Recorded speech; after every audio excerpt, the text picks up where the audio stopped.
Hey, it's Lou, and here's the thing.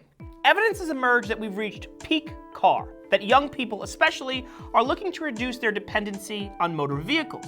So something old is new again. Bikes are all the rage. But are cities prepared for this biking renaissance? And will greedy tech companies ruin it for everyone?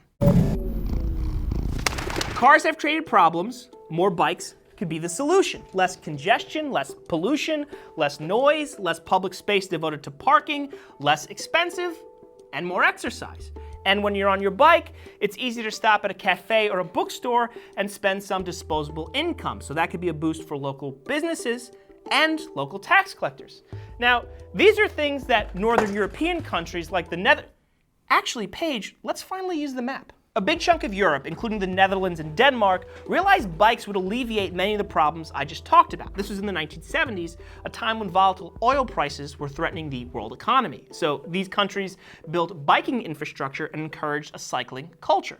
You can go now, Paige. In the US, there was a brief flirtation with bikes, but cars still reigned supreme. Ralph Buehler, a professor of urban affairs and planning at Virginia Tech, told me US kept gas prices relatively low. There are less taxes on gas than in Europe, so driving hurts the pocketbook less in America. And American cities are younger, so they develop with cars and parking in mind. In the US, for example, highways tend to run through cities, as opposed to Europe, where highways often go around them. But towards the beginning of the 21st century, cultural attitudes in America shifted. People became more concerned about pollution and physical fitness, for instance. Fighting urban congestion became a major priority. So the US finally started spending billions on making cities more bike-friendly. Similar things happened in the UK and France. Hence the emergence of dedicated bike lanes surrounded by buffers that separate cyclists from cars. And as cities have invested in these lanes and made people feel more safe, bicycling in the US has increased substantially. But problems remain. Professor Jason Henderson, an urban transportation expert at San Francisco State University, told me these bike lanes are often incomplete and fragmented. They sort of just end. Another drawback, particularly where Henderson lives in San Francisco, is that cars pull into the bike lane. Henderson said this is especially a problem with taxis that are making a drop-off. In fact, the city of San Francisco made an effort to train taxi drivers not to pull into the bike lane. However, that's when Uber and Lyft came onto the scene, and now the issue persists.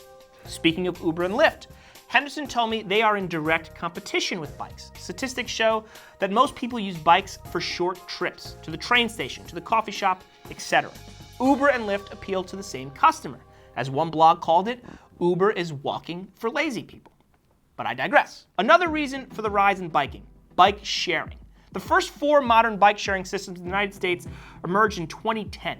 By the end of 2017, there were well over 50, and some 100,000 bikes were in the sharing ecosystem just in the US. Millions more are available in cities across the world. These bikes are perfect for first-mile, last-mile riders, folks who can rent a bike to get to the train or the bus. I, for instance, live over a mile from the nearest subway stop.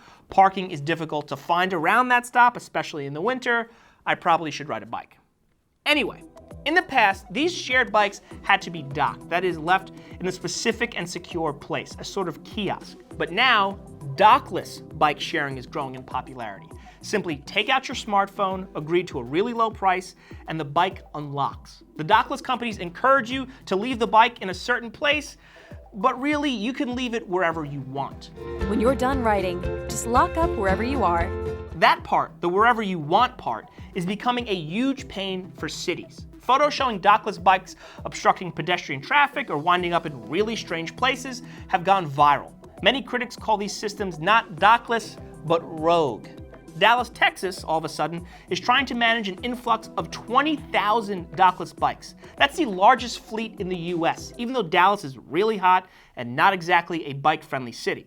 Amsterdam actually banned dockless bike companies from their streets. In China, where 1.5 million dockless bikes are in Shanghai alone, huge piles of broken bikes have drawn criticism. And one dockless bike company in France pulled out of the country because of constant vandalism. I quote, "The mass destruction of our fleet has become the new entertainment of underage individuals." More than 1,000 bikes were stolen nationwide and another 3,400 damaged. Henderson told me the problem with these dockless bike companies is that they're not interested in fixing transportation. They're interested in making money. So, backed with billions in venture capital investment, they're all competing with each other to be the dominant bike-sharing app, hoping to become Uber on two wheels. If the byproduct of this race is clutter and waste, they don't seem to care. They're taking a long view. Get the customers first, worry about the problems later. In fact, some of these companies have showed up in cities unannounced, and there's no regulation in place to govern them. That's pissed off the cities who are trying to be more managed and more deliberate. Now, enter into this chaotic scene electric bikes. In 2017, about 36.5 million e-bikes were sold worldwide, primarily in China and Europe. Aided by a motor, these bikes can go fast, north of 20 miles per hour in the US, and even faster elsewhere. More speed, more risk. A Swedish study found that e-bikes got into conflicts with cars 30% more than regular bikes did. And if e-bikes are on the sidewalk, they can be scary for pedestrians. As an aside here, in New York City, where I live, the police department has made an effort to crack down on e-bikes, citing safety concerns for pedestrians. It's a tricky enforcement challenge, though, because e-bikes are popular among food delivery people. That's a job that attracts a lot of undocumented immigrants illegally in the country who might not speak English, so it can spiral into this whole other issue. But anyway, e-bikes aren't the only thing challenging our idea of what belongs in a bike lane. There's now bird scooters in cities like Los Angeles, Atlanta, and San Francisco. Basically, electric, dockless scooters designed for short distances. But they, too, have been criticized. I think everybody should pick them up and throw them into the bay. Look, it's clear that the transportation infrastructure in cities across the world is by and large very shitty. Traffic sucks. Pollution sucks. And I get the move fast and break things mentality. I get the impatience to fix broken paradigms now. But we're talking about integrating complicated and expensive systems that have taken decades to build. Public transportation, public roads, public perception. So maybe we should forget about the profit motive for a second and pump the brakes to integrate something that works for cyclists, drivers, pedestrians, and those of us on public transportation. I mean, we're talking about bikes. Isn't slowing down and enjoying the ride part of the process? Okay, I'm gonna go live my life. He makes it to work in total comfort and ease. His door-to-desk cruise ends with Ryder Russell relaxed, fresh, ready for his tea break.